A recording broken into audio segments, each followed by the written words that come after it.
Vacation rental investors are racing to acquire a finite resource that can never be replicated. In beach towns, mountain communities, and urban centers, there's only so much prime real estate within a golden 20-minute radius of attractions. The shocking truth is, whoever secures these perfectly positioned properties first will dominate those Airbnb markets indefinitely, creating an immeasurable advantage no newcomer can overcome. This phenomenon is called the Airbnb race, and it's reshaping vacation rental investing as we know it. Think of it like the game of musical chairs, where once the music stops, that's it. No more chairs are being added. In certain real estate markets, these unicorn properties maintain their competitive edge forever, not just temporarily. But here's what's crazy. Once someone buys and optimizes these strategically located single-family homes, they essentially lock out future competitors from ever matching their position in that market. Let me show you exactly what I mean by this. I'm gonna switch to my computer screen now and walk you through some real-world examples of these Airbnb races happening right now. You'll see why smart investors are rushing to secure these properties before they're all gone. And trust me, once you understand this concept, you'll never look at vacation rental investing the same way again. Let's dive in.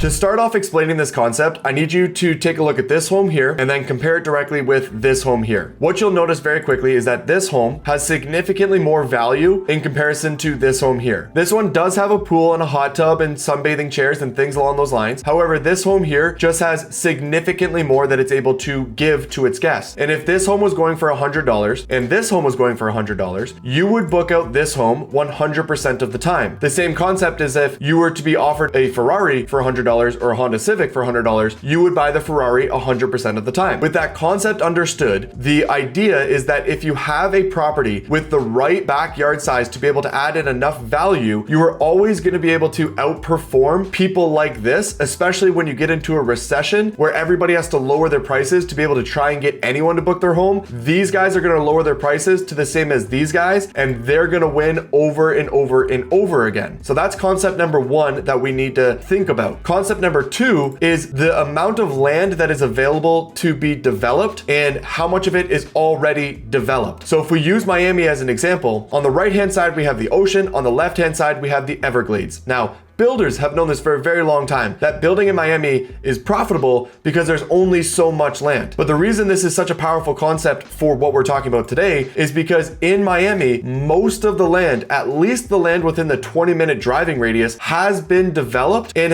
already has predetermined lot sizes. And if you just zoom in to almost anywhere within Miami, what you'll realize is that the vast majority of the backyards in Miami are actually very, very small in comparison to a backyard like this, meaning that the vast majority of the available properties in Miami do not have a very large backyard, meaning that if you can find one with a very large backyard, you're going to have a competitive edge. However, there's more to it. You need the right property size, you need the right property quality, you need the right lot size, you need the right purchase price, and you need to be in the right location. You can't have the right lot size, but then the wrong property size, unless you were willing to build, which is a whole different concept we can get into another time. The other thing is that you can't have the right lot size, but then the wrong purchase price, because there are going to be a ton of massive lots in Miami where the purchase price is going to be way too high for you to be able to turn it into an Airbnb and turn a profit. And then additionally, you can't be too far away from where people actually want to go, which in this case is always going to be the downtown core and Miami Beach, right? Why people are traveling to Miami is mainly to be able to go to these two core areas. So with all of this in mind, and if you think about it this way, in Miami, most of the land is developed. There are a finite amount of properties that meet these 5 pieces of criteria that you could purchase, that you could turn into a mini resort in the backyard that is going to always outcompete these types of properties. Meaning, if you can get your hands onto one of these properties that has a gigantic competitive edge at the right purchase price within the market of Miami, you will have a property that can outperform and outproduce for decades to come, because no new developments are coming in to be able to outsurpass you, because all the land is already developed, like I've mentioned over and over and over again. And so then therefore, that's how you create a massive competitive edge for decades to come. I hope this concept has been helpful to you. With that being said, if you are able to acquire one of these properties sooner than later, you're going to have a competitive edge that should last for decades to come. However, keep in mind, there is a finite amount of time, not just properties, before this no longer makes sense. Because in these markets where you can barely build anymore, the home values are increasing faster than most of the other markets around there where you can continue to build, meaning the land just keeps getting more and more desirable. And we will eventually hit a point where the purchase prices of these homes no longer works for Airbnb because you can't produce enough cash flow to be able to offset your debt to be able to make it a smart investment. And Miami is a perfect example of a market that is getting dangerously close to being unpurchasable for short-term rentals. And so then therefore, we are in a race, not only to find the best properties, but within a certain amount of time before it is unprofitable. Now, with all this being said, I thought about this a lot. It makes a ton of sense to me, but I'm only me. I need your input. I need to know if you agree with this or where the holes are in this theory. Help me understand this a little bit better. And to take it a little bit deeper, take a market like Gatlinburg. In Gatlinburg, a lot of people would say that the home prices compared to the revenue potential has hit an equilibrium and it's really difficult to buy and make it a profitable purchase or at least cash flow well. Whereas what people are doing now in Gatlinburg is they're building. But in Gatlinburg, there's a ton of land to be able to do that. Whereas a place like Miami, there just isn't. And so then therefore, this theory doesn't work everywhere, but it does work in areas like this. But I want to know where I'm wrong in this theory and how it can be improved so I can keep honing in on it. Comment down below with your thoughts. Let's open up the dialogue and figure this out together.